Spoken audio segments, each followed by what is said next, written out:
Hello and welcome to the Power Minutes with me. I'm Rabah Fatma. Today I'm thrilled to introduce our special guest, Kimberly Wiefling, a dynamic business leadership consultant based in the heart of Silicon Valley. Kimberly is the founder and president of Wiefling Consulting Insurance, and she holds a master degree in physics from Case Institute. Over the past 2 decades, she has helped global organizations transform strategy into execution, turning impossible goals into invisible results. She is also a founding member of Silicon Valley Alliance, leveraging regions and innovative culture to guide teams and towards sustainable growth. So join us today and explore her journey. So welcome, Kimberly. How are you? Oh, I'm excited to talk with you. Thank you so much. It's so exciting to be a global citizen and to be connected to someone as amazing as you.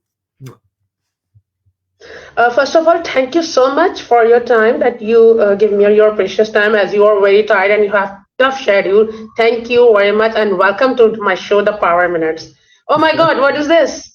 It's a lot of Or smiles to say thank you for taking time to talk with me late at night at your time. Oh my God, it's really amazing. Thank you, thank you, thank you. Kimberly, I want to know that you hold a master degree in physics from Case Institute. So, how did your academic background shape your approach to business consulting and leadership development? Oh my gosh, it's weird because physics, it sounds like a real academic thing, but physics is a science, but it's a science that is underlying all reality. And for me, physics helped me understand what is possible and what is not possible. And really almost everything is possible.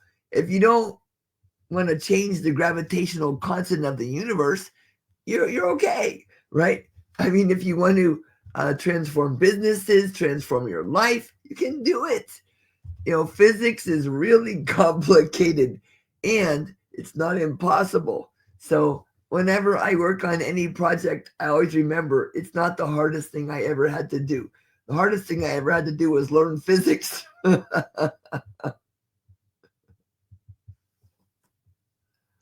That's great. I want to know that you often speak about turning impossible goals into initiable outcomes. So, can you share real life examples of how you have helped an organization close the gap between strategy and execution?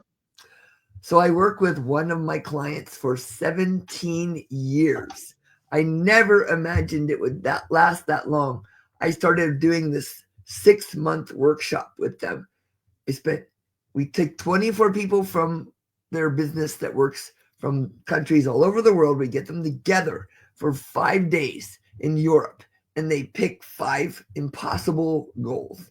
And then 3 months later, we meet in the US and keep working on these impossible goals. And 3 months after that, we meet in Japan and work on these impossible goals. And we have done this project 22 times in the last 17 years.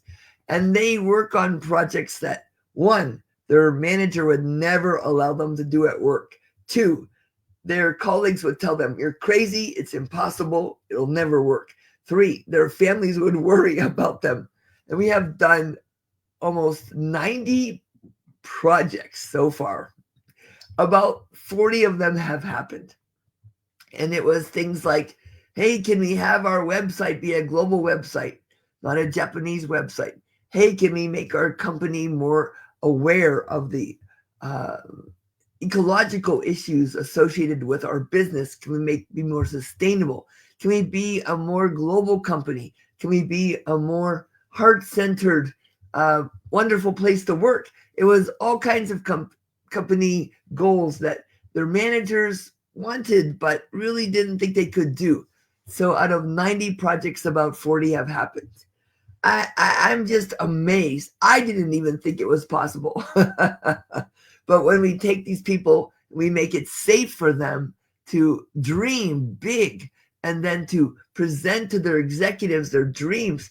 And then the executives get this little seed in their head. Sometimes even 5 years later, these goals, these dreams become reality. And so that's the power of just plant a seed and then keep hope alive. And then dreams become real. Amazing. You have worked with global teams across different cultures. What are some common pitfalls they face, and how do you have them navigate cultural or geographical challenges?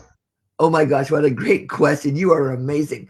So, sometimes we get Americans in the room and they're like, oh, the Japanese are too shy. Eh, eh. And the Japanese are like, oh, the Americans, they're too pushy.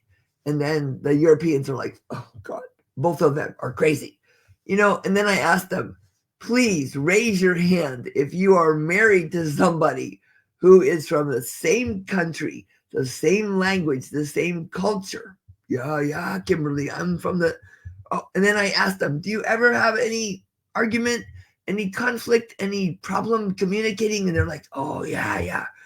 Okay, look at, don't give up on each other just because you have conflict, just because you have problems or trouble interacting. If your wife or your husband frustrates you, you don't give up on them. So keep going. And so sometimes we use the cultural differences as an excuse why we give up on people. Don't use it as an excuse. Keep trying, keep connecting to people. Yeah, you wouldn't give up on your husband or your wife. Don't give up on these people.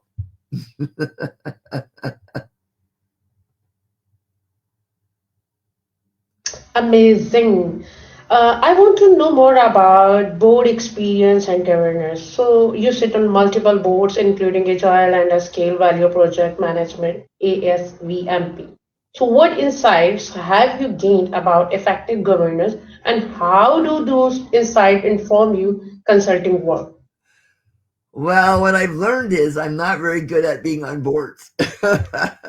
Board member is supposed to advise and consult and recommend, but I don't like to just do that. Like, oh yeah, you should, or maybe you think about this. No, I'm like, oh God, I want to change it. I want to fix it. So boards are an advisory role. I like to be in an action role where it's like, get stuff done, make it happen. Don't just tell people, here's what you should do, here's what you should think about. So I'm not very good at board member.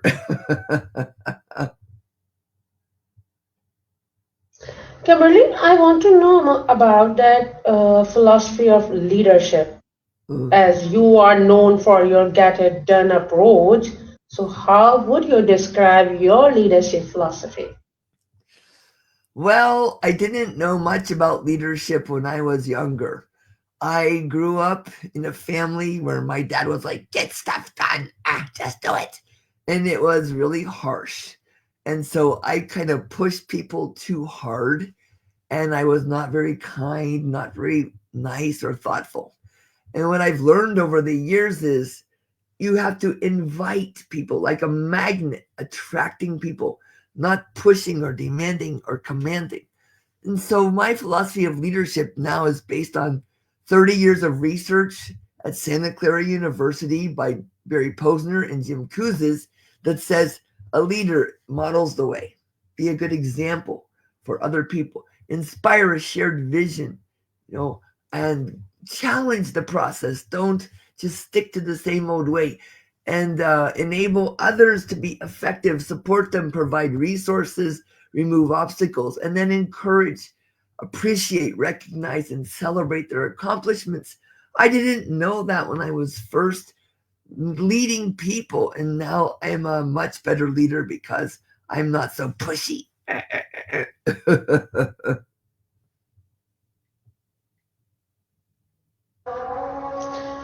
You have worked with teams across culture. So, have you observed any differences in how global organizations embrace AI or other emerging technologies in their leadership practices? Well, what I'm noticing is, I mean, I've been using AI for 2 years every day. I use a little Great. chatbot. I ask it all kinds of things. It's a coach in my pocket, coach in your pocket. I ask it simple things like, how can I be more patient with my husband? I ask it things like, what should I do with a colleague who is frustrating me? But a lot of places don't understand. AI is a tool. It's not going to replace us, it's going to make us more powerful. Like a car. You could walk everywhere, or you could take a car and get everywhere faster. And I think people don't understand that AI is a tool and it needs to be used carefully. A car can run people over, a car can kill people, or a car can get you someplace 10 times faster than you could walk. And a lot of the organizations that I'm seeing have not yet understood the power of AI. And so they are not using it fully. They're just experimenting with it, or they're even afraid of it. I mean, I love AI. AI is my buddy. AI is my friend. AI is my coach in my pocket. It's really amazing. Kimberly, there is a secret. I want to know what is the secret of your beauty, your happiness, your energy. You have too much positive vibes, strong vibes, energy vibes. So, would you like to share with all of us? I'll tell only you as a secret if you promise not to tell anybody. My secret is hope, optimism. I am a citizen of the world. I am living on planet Earth. Now, let me tell you, what is life on planet Earth? As a physicist, I can tell you this: Earth is a giant rock, and we are little blobs of protoplasm clinging to this giant rock that's flying around in outer space at really fast speeds around the big ball of fire called the sun. I mean, blobs of protoplasm hooking onto a rock, flying around a big ball of fire. It's crazy. But here we are. And here I am as a human connecting to you. I just love it. It's not safe. It never has been. And I think it's important to keep hope alive, keep optimism as your strategy. Because if you have hope, you will try to make things better for yourself, your family, your friends, your colleagues, your community, and the world. Let's join together. We are all connected. We cannot escape this planet. Maybe if you're really, really rich, like Elon Musk, you can fly to Mars and live there, but there's nobody there. I want to live here with you, Rubab.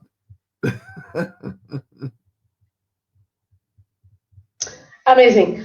Can you please share your daily routine, what tasks you do, and how you manage your personal and professional life? Oh my gosh.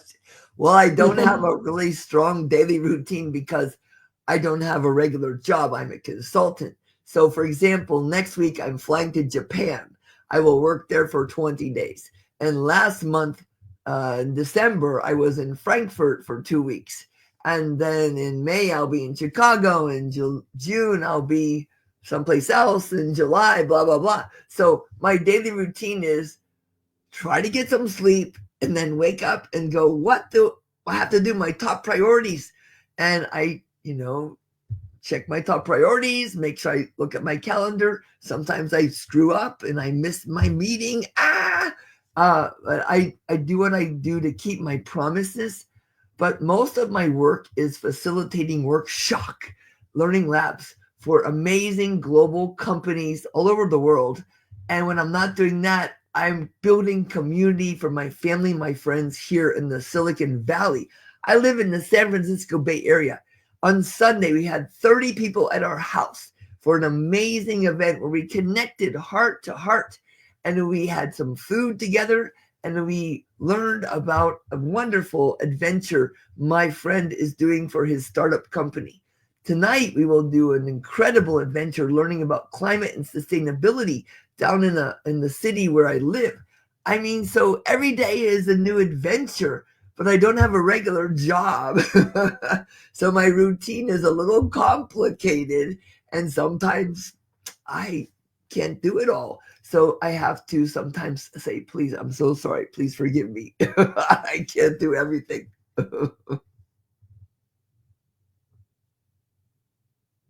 As this is the era of emotional AI. So, for example, the situation is that emotional intelligence in the AI era, with AI handling more, okay, analytical tasks, do you believe emotional intelligence will become an even more critical skill for the leaders? Oh my gosh, EQ has always been more important than IQ for success in leadership roles. And there's something else called positive intelligence. Shirzad Chameen teaches PQ at Stanford University, which is very close to where I live. It's down in Palo Alto.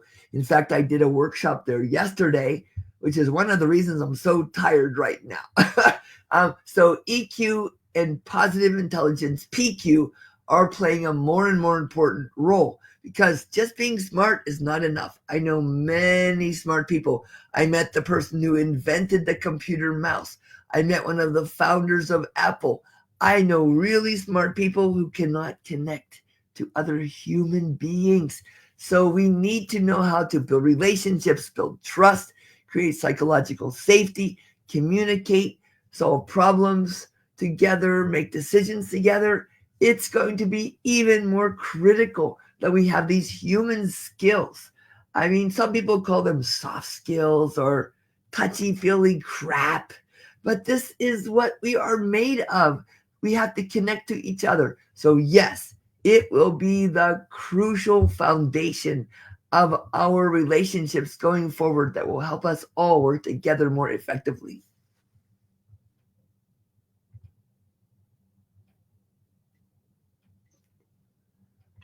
Amazing. Great. I want to know about culture, tech-driven world. You have worked with teams across cultures. So have you observed any differences or any expertise like in technologies in their leadership practices? People are people all over the world. Hmm.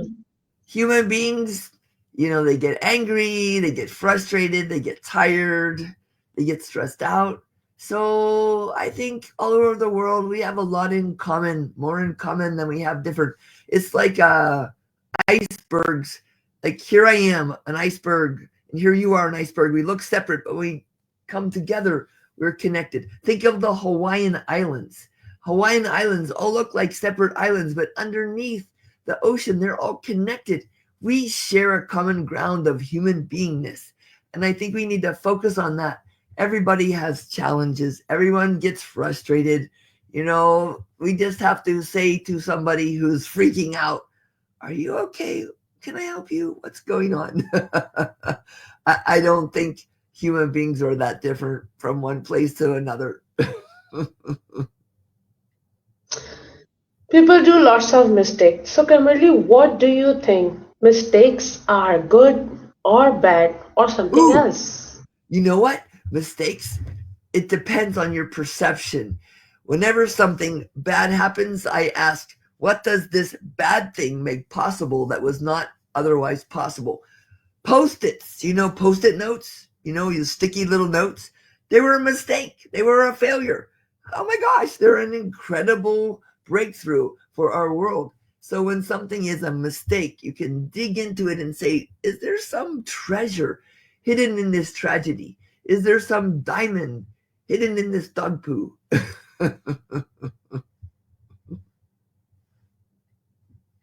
So, what lesson you learned, from your experience, from your mistakes, for the everything, which is Well, very interesting, or you would like to share with us? Well, one of my biggest failures was I did not get my PhD in physics. And for 2 years after I decided I got my master's degree, I stayed one more year and then I said, okay, forget it. And I felt like such a failure. And really, I was so depressed. And then I realized I would have been a terrible physics professor, but I'm a great engineer, technical leader, project manager. And what I'm doing now is what I was born to do. So sometimes the universe pushes us in the direction of our purpose. And sometimes it's disappointing. Sometimes we don't think we want to go there, or sometimes we think we're a failure. But find the treasure. I mean, I am living the life of my dreams. I am doing the work I was born to do. And I was never born to be a physics professor. So, yeah, it's sometimes very painful. But I have personally found that you have to keep hope alive and say, all right, what's next? Yay, bring me the next challenge. Amazing. As a vice principal of Rehan School, here I would like to share that we are working on leadership skills. So this is the good platform for all my students to learn or get the ideas from your side. So can you please share that what skills or what characteristics are very important for a good leader or a great leader? Okay, so I know based on research what is great. A great leader is very competent and has empathy, compassion, and humility. If you're an egomaniac, crazy, like, I'm so great, you'll be a very bad leader. If you're very capable, but you're not willing to use your skills, you won't be a great leader. You have to be combination of competent and empathetic human being. It is very hard because, I mean, in the United States, you're supposed to look good, be right, and win. It's really tough to be a great leader if you're so strong. You need to be willing to ask for help, willing to engage your people and invite them to go with you on the journey. It's so tough. The best leaders, you probably don't know them because they do great job, and when something great happens, they give the credit to their team. When something bad happens, they take the punishment. So the best leaders are kind of hiding behind their wonderful people. I'm still working on myself after many, many years.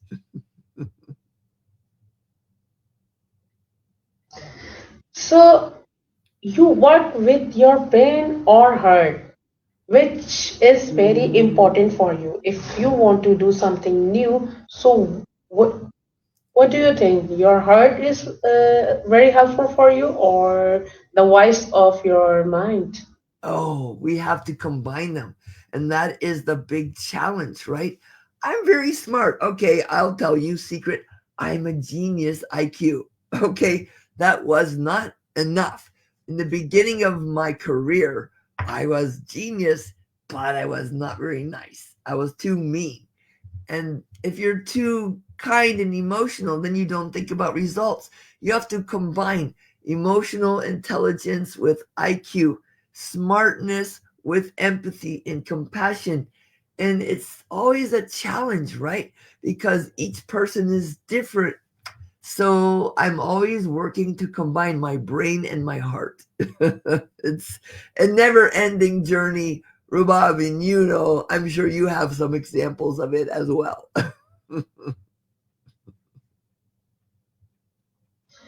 If you want to change in anything in education field in the whole world, so what it would be? Oh, stop lecturing. Stop having teachers teach. Don't just talk about things. Like, imagine there's a person who's fat, right, and needs to lose 20 kilograms. What would you do? You just tell them, oh, you should eat less. Oh, you should exercise more. Or would you take them on a walk, take them to the gym, help them exercise? Stop teaching people and start facilitating their learning journey. I mean, if you just teach people something, when they leave the room, they forget half of it immediately. Within 2 months, they forget 80%. And then with like 1 year later, they see you on the street and they say, who are you? So we have to start facilitating an educational experience, not trying to teach people facts. Facts and information doesn't change anything. So I love the Rihan School because it's interactive, engaging, experiential, project based, and people open their minds and do things. They don't just listen to some smart person talk. Yes, this is the beauty of Rehan School that we don't have teachers. We have only facilitator. So this is the beauty. Yes, The beautiful. all facilitator just facilitate to the student. They do not teach. This is the beauty of our curriculum and our system. Well, that's aligned with Knoll's adult learning theory. I mean, it's been proven many years ago that people don't learn from lecture. They learn from experiential, interactive, engaging activities. And that's what Rehab School is all about. Yeah. Thank you so much, Ms. Kimberly. If you would like to add something in the suggestion or the important message or any lesson to my viewers or my learners and also for myself, so please share it.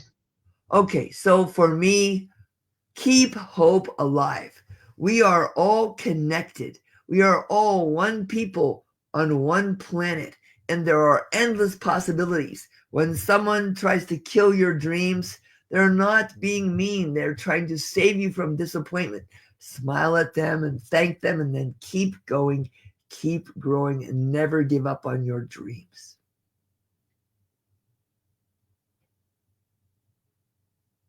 Thank you so much for joining us today on the Power Minutes with me, Ms. Prabha Fatma, and a special thanks to you, Ms. Kimberly, to join us and for sharing your unique insights on leadership, innovation, and the ever-evolving impact of technology. From bridging the gap between strategy and execution of embarrassing AI for sustainable success, Kimberly, you all very great. I'm very grateful and thankful to you and want to say thanks and accept my heart. Oh, you're so Thank, sweet. I want to meet you in oh person my someday. God. Come to visit How can Cebu. I how can I get it? How can I get it? I love this. Tell me your Send me your address. I send to you. Oh, definitely. Okay, thank you so much. Thanks for your time. Thanks for the all the things you share with me. Thank you so much. And bye bye from Bye my bye. side. And good evening. And take care Thank of you, yourself. dear sister. Forever connected. Thank Thank you. you.